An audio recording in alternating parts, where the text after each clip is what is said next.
All right, so get ready because today we are diving into some seriously deep philosophical waters. Oh, yeah. We're tackling moral skepticism. Yeah. And trust me, this isn't just some like surface level exploration. Right. We're going deep down. Deep, deep, deep. Deep down to those like foundational questions that keep philosophers up at night. Oh, yeah. You've shared with us an excerpt from the Stanford Encyclopedia of Philosophy on moral skepticism. Right.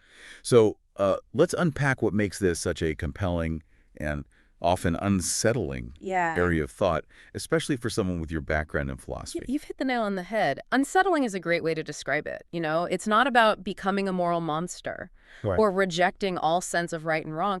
It's about questioning how we arrive at those judgments in the first place, how we can be sure of their validity, and what happens if those foundations crumble. It's like we are examining the blueprints of morality itself. Yes. Trying to understand how the whole structure holds together. Precisely. And as we examine those blueprints, Yeah. we'll find that moral skepticism isn't just one neat and tidy concept. Right. It's more like a spectrum of views, Okay. each with its own nuances and challenges. Interesting. Some skeptics target the very possibility of moral knowledge, Right. while others focus on whether we can even have justified moral beliefs. Right.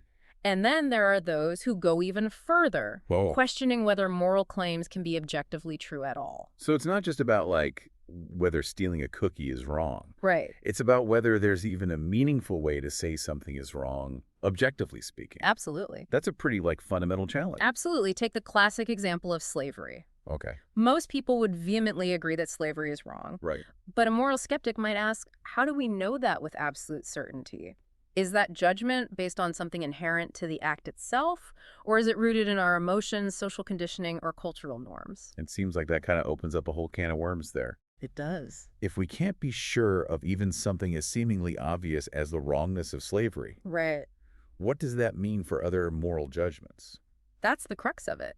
Moral skepticism forces us to confront the potential fragility of our moral convictions. Now, within this landscape of doubt, we encounter different flavors of skepticism, each with its own approach. All right. There are those who adopt a more dogmatic stance, asserting that moral knowledge is simply impossible. Right.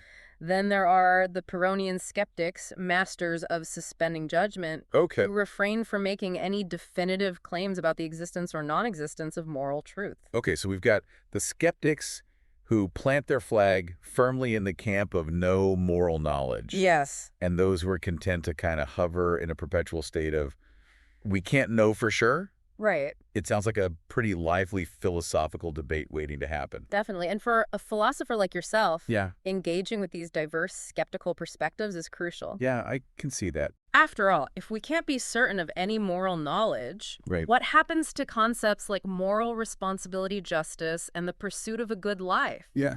These are cornerstones of many ethical theories. Yeah, those are some pretty weighty concepts to be left hanging in the balance. Indeed. It's not just an abstract thought experiment. No. It has real-world implications for how we understand and act in the world. For sure. But let's get down to brass tacks. Okay. How do these moral skeptics actually build their case? Yeah. What are the arguments they deploy to cast doubt on our moral beliefs? One of their most potent weapons is the argument from moral disagreement. Okay. It's something we encounter constantly, even among intelligent, well-intentioned individuals. Yeah. Look at the debates surrounding issues like abortion or euthanasia. Oh, yeah. They've raged for centuries with no clear consensus in sight. That's for sure. It seems like no matter how much we debate, we keep running into these fundamental disagreements about what's right and wrong.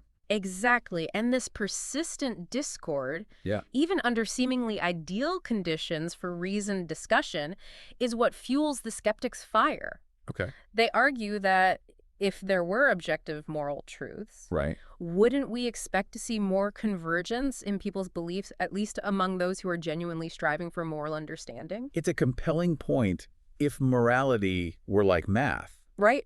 Where there are clear-cut right and wrong answers. Yeah.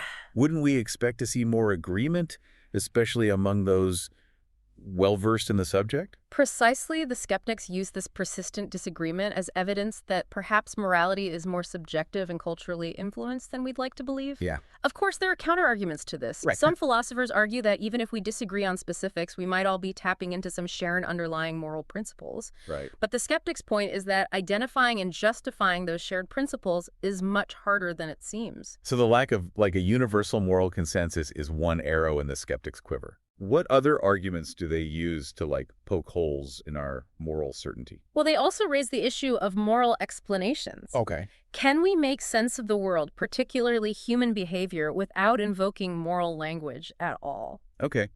I'm intrigued. Give me an example. Imagine we're trying to understand why a historical figure, say, a ruthless dictator, committed horrific acts. Okay. We could analyze their psychology, their upbringing, the political and social pressures of the time, and so on. Yeah. All of these explanations rely on facts and historical context, Right. but not on explicit moral judgments. So we're explaining their actions, Right. the how and the why, Yes. without necessarily saying they were evil or morally wrong. Exactly. And the moral skeptic asks, Okay. does adding that moral judgment actually enhance our understanding? Right. Does calling someone evil explain anything beyond what we already glean from the non-moral facts? It's like asking whether evil is a real thing in the world, Right. like gravity, Yes. or just a label we slap onto actions we find repugnant. That's a great way to put it, if we can explain events fully without appealing to moral truths. Yeah. The skeptic might argue that those truths are superfluous, not essential to our understanding of the world. But hold on, doesn't that undermine concepts like justice and accountability? Right. If we can't say someone did something morally wrong, Yeah. how can we hold them responsible for their actions? You've hit on a major point of contention. Defenders of objective morality would argue that while non-moral factors can explain how an action occurred, Right. moral facts are still necessary to evaluate that action, to determine its rightness or wrongness, and to assign responsibility. Right. They'd say that stripping away moral language actually diminishes our understanding of events, their moral significance. So it's a debate about whether moral judgments are woven into the very fabric of reality, Yeah. essential for making sense of human actions, Right. or whether they're more like subjective interpretations layered on top, Yes. not truly reflective of objective truths. Exactly. And this debate gets even more heated when we introduce the next skeptical argument, Right. the infamous regress problem. Ooh. This is the one I've been waiting for. Yeah. I've heard whispers of its brain-twisting potential. Right. Lay it on me. What's the regress problem all about? It all boils down to justification. Think about any moral belief you hold. Good. Like the belief that lying is wrong. Okay. The regress problem asks, what's the basis for that belief? What justifies it? Okay. You might appeal to a broader principle, Yeah. like the importance of honesty or the harm that lying causes. Right. But then the skeptic would ask, and what justifies that principle? It's like an endless chain of whys. Yes. Each answer demanding further justification. Precisely. The skeptic's point is that this process leads to one of two undesirable outcomes. Okay. Either an infinite regress where justifications go on forever, Right. or a circular argument where you end up justifying a belief by ultimately appealing to that same belief. Neither of those sounds very satisfying. It's like trying to define a word by using the word itself in the definition. Exactly. So how do we escape this justificatory trap? Well, Do we just give up and declare moral beliefs unfounded? philosophers have proposed various ways to ground moral beliefs and stop the regress. Okay. Some appeal to self-evident moral intuitions, Okay. arguing that certain moral truths are just intrinsically known, requiring no further justification. So it's like saying we just know that torturing innocent people is wrong. Right. It's a fundamental intuition, not something we need to prove. Yes. That's the intuitionist approach. Others favor a coherentist view, Okay. suggesting that moral beliefs gain justification by fitting together into a consistent and coherent system. So it's not about finding some ultimate foundation. Right. No. But about ensuring our moral beliefs all work together harmoniously like pieces of a well-constructed puzzle. Exactly. But of course, the skeptic would raise objections to both of these approaches. Uh-huh. They might argue that intuitions are unreliable, varying from person to person, and that a perfectly coherent system of beliefs could still be entirely detached from objective reality. So they're not letting us off the hook so easily. No. But this brings us to what I think is the most unsettling argument in the skeptic's arsenal. Right. The idea of spooky skeptical hypotheses. Ah, yes. This is where things get truly meta. We're venturing into the territory of radical doubt, inspired by philosophers like Descartes and his famous deceiving demon. The one who could manipulate our senses and make us believe anything, right? Right. That's enough to keep anyone up at night. That's enough to keep anyone up at night. Indeed, and moral skeptics take this a step further with the skeptical hypothesis of moral nihilism. Okay, that sounds ominous. Yeah. Break it down for me. Does moral nihilism mean everyone just throws out their moral compass and chaos ensues? Not necessarily. It's important to distinguish between moral nihilism as a claim about how people should behave, Okay. and moral nihilism as a claim about the nature of morality itself. Got it. Right. So a moral nihilist might still live a perfectly decent life. Right. They just wouldn't believe there's any objective truth to morality. Exactly. Moral nihilism in this context is the view that nothing is inherently morally right or wrong. Okay. It's not saying anything goes in terms of behavior. Right. It's saying that moral judgments lack any grounding in objective reality. So acts like murder or theft aren't objectively wrong. Right. They're just actions with certain consequences. Right. But no inherent moral weight attached to them. Precisely. And just like Descartes' deceiving demon, Okay. the skeptic argues that if we can't definitively rule out moral nihilism, Right. then how can we be truly justified in our moral beliefs? I could see how that would be a real gut punch to anyone who believes in objective morality. Yes. It's like saying, what if everything you thought was right or wrong is just a grand illusion? It's a deeply unsettling thought, and to make matters even more challenging, moral skeptics often combine moral nihilism with explanations for why we might hold moral beliefs, even if they're not true. So it's not just nothing is wrong, but also here's why you think things are wrong, even though they're not. Exactly. You talk about a double dose of skepticism. It is. They might argue that moral beliefs evolved because they were advantageous for social cooperation. Okay. Even if they don't reflect objective truths. Right. Or they might point to cultural conditioning as a way of explaining why we internalize certain values. So they're saying morality is just a useful fiction, a set of rules we've invented to get along, right, but not grounded in anything ultimate or real.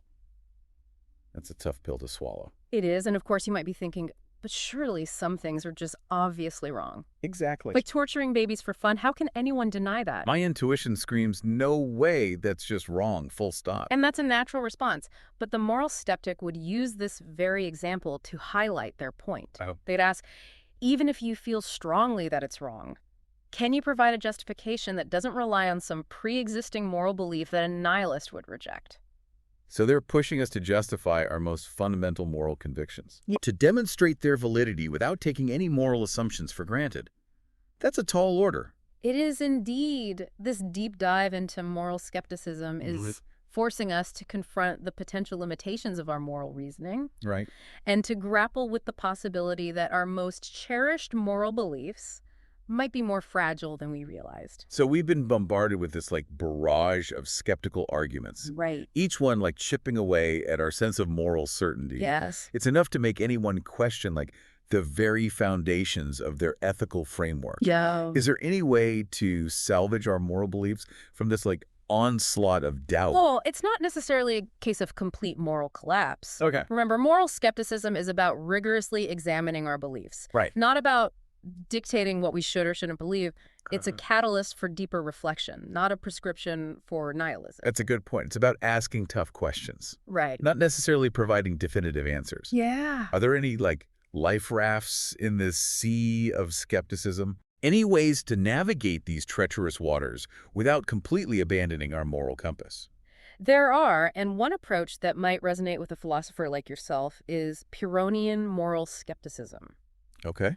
Remember those skeptics who are masters of suspending judgment? Right. The ones who are skeptical even of being skeptical. Exactly. They seem pretty well equipped to handle the kind of doubt we've been wrestling with. Exactly. Pyrrhonian skeptics don't outright deny the possibility of moral knowledge or justified belief. Okay. Instead, they advocate for a cautious approach. Right. Recognizing the limits of our justification and embracing a certain degree of humility about our moral pronouncements. So it's less about saying morality is a complete illusion. Yes. And more about acknowledging that we can't be absolutely certain about our moral judgments. Precisely one way they approach this is through the concept of contrast classes. Okay. Imagine you're grappling with a complex ethical dilemma like whether to intervene in a foreign conflict. Okay, so I'm weighing the potential benefits of intervention. preventing human suffering, promoting democracy, Right, yeah. against the potential risks like loss of life, unintended consequences. Exactly. This set of options, the potential courses of action you're considering, constitutes a modest contrast class. Okay. You're comparing and contrasting different choices within a specific moral framework. Right.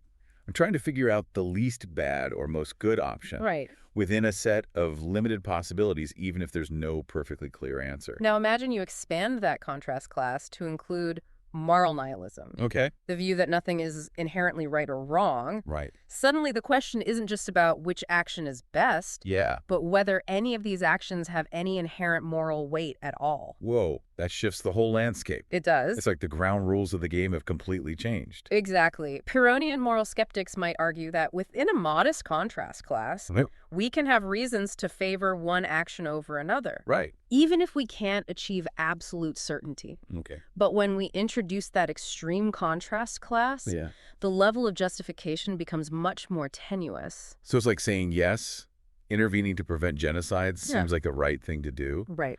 But if nothing is truly right or wrong, then my confidence in that judgment diminishes significantly. You've got a Pyrrhonian skepticism encourages us to be mindful of the scope of our justification.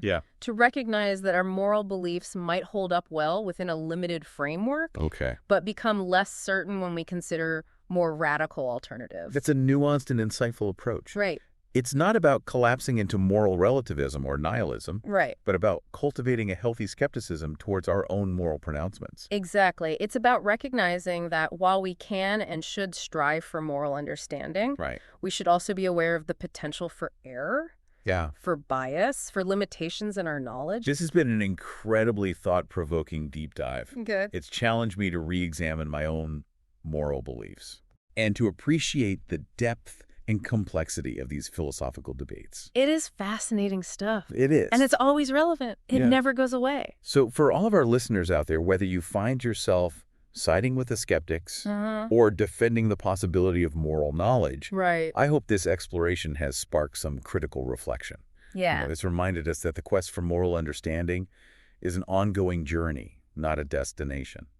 Well said. And as you continue to ponder these questions, here's a final thought to leave you with if you're not swayed by the arguments for moral skepticism. Okay. What is it that gives you confidence in your own moral convictions? What are those bedrock principles or unshakable intuitions that anchor your sense of right and wrong? That's a question worth exploring further. A fantastic point to end on.